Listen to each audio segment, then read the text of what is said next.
Want to turn your smartphone into a mini projector for movie nights?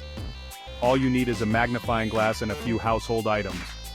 Start with a magnifying glass and an empty cardboard box. This simple hack will let you project your phone's screen onto a wall. First, cut a hole in the box just slightly smaller than the magnifying glass.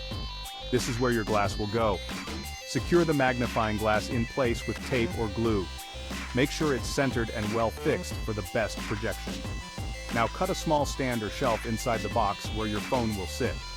Position it at the right distance from the magnifying glass. Place your phone on the shelf, open a video or movie and close the box. You might need to adjust the distance a bit to get the best focus. Point the box towards a wall and watch the magic happen as your phone's screen is projected onto a larger surface. Enjoy your DIY movie night. Share your projector setup in the comments and follow for more cool tech hacks and DIY projects.